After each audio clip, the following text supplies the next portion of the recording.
ഒരു ചെറുപ്പക്കാരൻ ഡൽഹിയിലെ സുന്ദരമായ സ്ട്രീറ്റുകളിൽ ക്രിക്കറ്റ് ബാറ്റ് വീശിക്കൊണ്ട് നടക്കുമ്പോൾ ഒരാൾ പോലും വിചാരിച്ചില്ല ഈ കുട്ടി ഒരു ദിവസം ഇന്ത്യയുടെ ക്രിക്കറ്റ് ഇതിഹാസമായി മാറുമെന്ന്. അവൻ തന്നെ വിരാട് കോഹ്ലി. 2006 ഒരു ദിനം കോഹ്ലി ദില്ലി ടീമിനായി രഞ്ജി ട്രോഫി കളിക്കുകയായിരുന്നു. അന്ന് രാത്രിയിൽ തന്നെ പിതാവ് മരണപ്പെട്ടെങ്കിലും കോഹ്ലി കളിക്കാൻ തുടർച്ചയായി ഗ്രൗണ്ടിലെത്തി.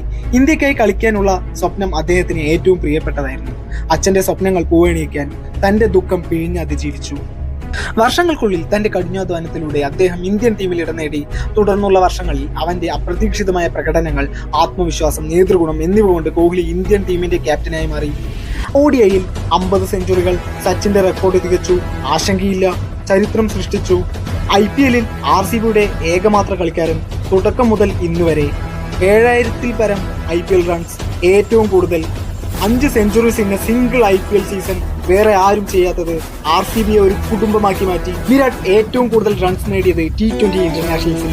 1 ഫോർമാറ്റ് മാത്രമല്ല, എല്ലായിടത്തും ആഞ്ഞടിച്ചു.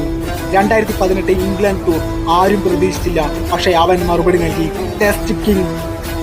ഒരാൾക്ക് തന്റെ ലക്ഷ്യത്തിലെത്താനായി ആത്മവിശ്വാസവും കഠിനാധ്വാനവും ഉണ്ടെങ്കിൽ പ്രശ്നങ്ങൾ എന്താണെന്നത് അവനെ നിർത്താനാവില്ല. കോഹ്ലിയുടെ ജീവിതം നമ്മെ പഠിപ്പിക്കുന്നത് അതാണ്. ഒരിക്കലും കീഴടങ്ങരുത്. നിങ്ങളുടെ സ്വപ്നങ്ങളോട് വിശ്വസ്തരായിരിക്കുക.